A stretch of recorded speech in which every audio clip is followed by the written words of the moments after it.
सुप्रभात प्यारे बच्चों हमने अभी तक पाठ 2 जैसी करनी वैसी भरनी में पढ़ा था कि कमल विमल के रास्ते में एक पत्थर रख देता है जिससे वह नेत्रहीन विमल गिर जाता है और सभी बच्चे हंसने लग जाते हैं। बच्चे देखो, चित्र में देखो, सभी बच्चे हंस रहे हैं और विमल गिरने को हो रहा है। तो उसके बाद क्या होता है बच्चों? उसके बाद आंधी आने पर कमल की आंखों में मिट्टी घुस जाती है। तब डॉक्टर चाचा आकर कमल की आंखों पर पट्टी बांध देते हैं और उसकी आंखों में दवाई भी डालते हैं।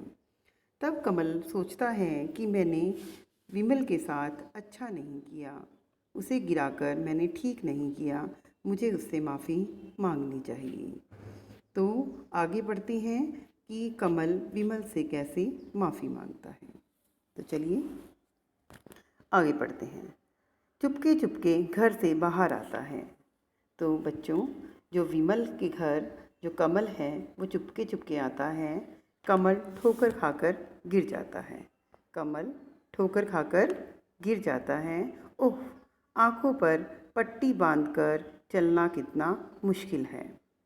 विमल टटोलते हुए, देख कर चलो भाई। विमल कहता है, देख कर चलो भाई, रुको रुको, मैं उठाता हूँ, कहीं चोट तो नहीं लगी।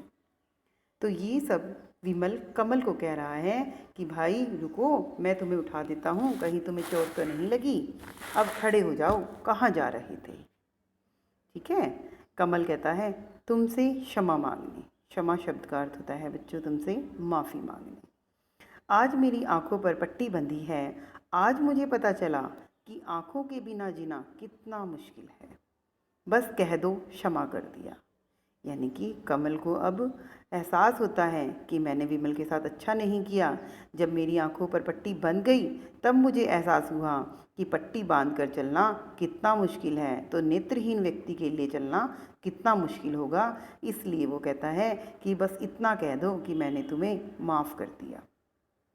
कमल ये सब बातें विमल से कह रहा है।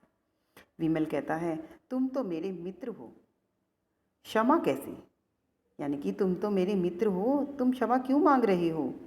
क्योंकि कहते हैं ना कि दोस्ती में क्षमा नाम का कोई शब्द नहीं होता। मैं अपनी धुन में गाता हुआ जा रहा था, पत्थर का पता नहीं चला, गिर गया। इसमें तुम्हारा कोई दोष नहीं, हम दोनों मित्र हैं। ये सब बातें विमल ने कहा कि हम दोनों मित्र हैं, तुम मुझसे क्षमा मत मांगो, क्योंकि मैं तो अपनी धुन में ही गाता जा रहा था और इसलिए पत्थर रास्ते में था और मैं गिर गया, और इसलिए तुम्हें मुझसे क्षमा नहीं मांगनी चाहिए, हम दोनों मित्र हैं। कमल धीमे स्वर में, हम दोनों मित्र हैं और अब हम मित्र ही रहेंगे। कमल उसे गले लगाकर कहता है कि हम दोनों मित्र हैं और हमेशा मित्र ही रहेंगे।